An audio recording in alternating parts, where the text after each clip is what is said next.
Close your eyes for just a minute. Are they closed? Great. Now imagine that you're floating through outer space. It would be totally dark if it weren't for those pinpoints of light all around you, distant stars. But wait, high overhead there's one star that's brighter than all of the others.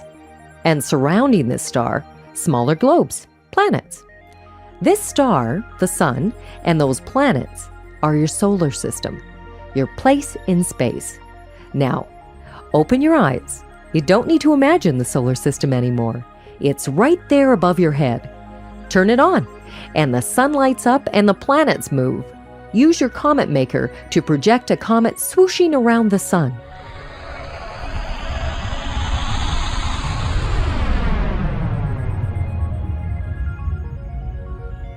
Want to learn more about the sun and its space family? Keep listening as we explore the solar system. Chapter 1. Solar System Birth. What space objects belong to our solar system? How old is the solar system? Where did it come from?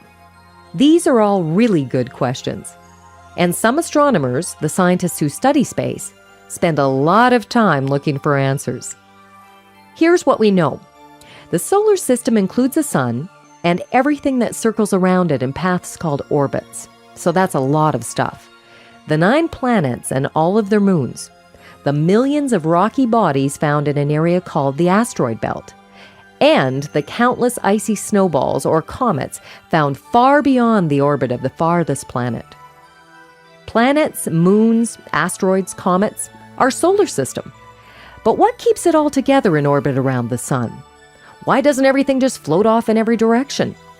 Gravity. Yes, gravity. That's the force that keeps you from floating up and hitting your head on the ceiling. But when it comes to the solar system, it's the sun's strong gravitational pull that keeps the planets and everything else circling around it. Our solar system didn't always look like this. Did you know that a really long time ago there was no solar system?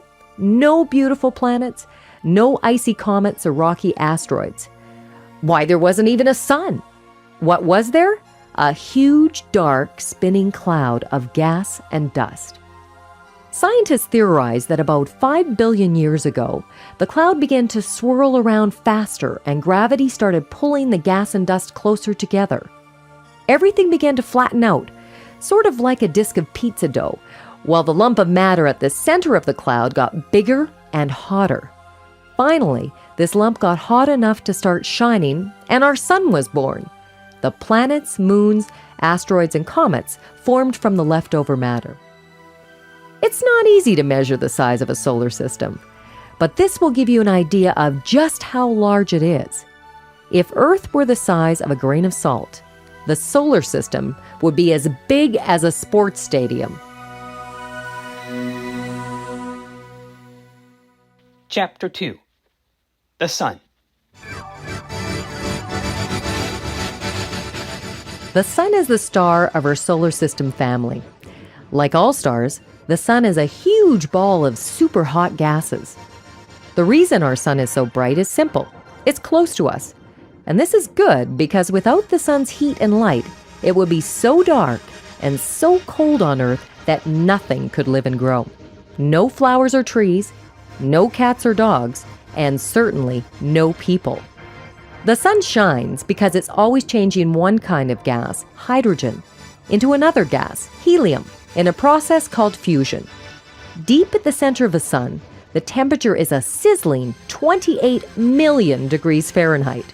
That's hot enough to melt anything. Things cool off at the surface of the sun where it's only about 10,000 degrees Fahrenheit. But that's still a lot hotter than your oven gets when you're baking cookies.